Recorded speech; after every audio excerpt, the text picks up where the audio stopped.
മോഡിഫിക്കേഷനെ കുറിച്ച് വണ്ടി കാര്യങ്ങളൊക്കെ എല്ലാവർക്കും നമസ്കാരം. അപ്പോൾ നമ്മുടെ ബഹുമാനപ്പെട്ട മുഖ്യമന്ത്രി വെഹിക്കിൾ മോഡിഫിക്കേഷൻ ആവാമെന്ന് പറഞ്ഞ പോലെ പ്രമേഹമുള്ളവർക്ക് എന്താ നമുക്ക് ഭക്ഷണ മോഡിഫിക്കേഷൻ ഒന്നായാലോ. നമ്മൾ കേരളീയ ഭക്ഷണം നോക്കുകയാണെങ്കിൽ അതിൽ ഏറ്റവും മുൻപന്തിയിൽ നമുക്കറിയാം ഇഡ്ഡലി, ദോശ, ആപ്പം, പുട്ട്, നൂൽപുട്ട്, പിന്നെ ഉള്ളത് ഉപ്മാവ്, പിന്നെ പൊറോട്ടയും അല്ലേ. അപ്പോൾ ഈ ഭക്ഷണ വസ്തുക്കളിലൊക്കെ പ്രമേഹമുള്ളവർ കഴിക്കുമ്പോൾ എന്തായാലും പ്രോബ്ലം എന്ന് വെച്ച് കഴിഞ്ഞാൽ ഇതിലെല്ലാം നോക്കുകയാണെങ്കിൽ ബേസിക്കലി അതിനകത്ത് മെയിനായിട്ടുള്ളത് ഒന്ന് അരിപ്പൊടിയാണ്, പിന്നീട് നോക്കുകയാണെങ്കിൽ പൊറോട്ടയിലാകുമ്പോൾ മൈദ, പിന്നെ വെള്ള റവയാണ് ഉപ്മാവിലും അല്ലേ. ഈ ഭക്ഷണ പദാർത്ഥങ്ങളെല്ലാം നോക്കുകയാണെങ്കിൽ ഹൈ ഗ്ലൈസിമിക് ഇൻഡെക്സ് ആണ്.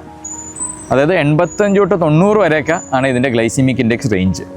എന്താണ് ഗ്ലൈസിമിക് ഇൻഡെക്സ്? നമ്മുടെ ഒരു ഭക്ഷണം കഴിക്കുമ്പോൾ രക്തത്തിലെ ഗ്ലൂക്കോസ് എത്ര തോതിൽ വർദ്ധിക്കാമെന്ന് കാണിക്കുന്ന ഒരു ഇൻഡെക്സ് ആണ്.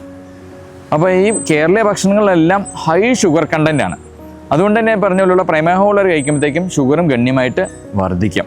ചിലപ്പോൾ നമ്മുടെ പലപ്പോഴും പേഷ്യൻസ് പറഞ്ഞുള്ള 2 ഇഡ്ഡലി കഴിച്ചിട്ട് വരുമ്പോൾ പോലും നോക്കുകയാണെങ്കിൽ ഷുഗർ നല്ല രീതിക്ക് വർദ്ധിക്കുന്നതായിട്ട് നമ്മൾ കാണാറുണ്ട്. 250-300 പോകുന്നത് അല്ലേ.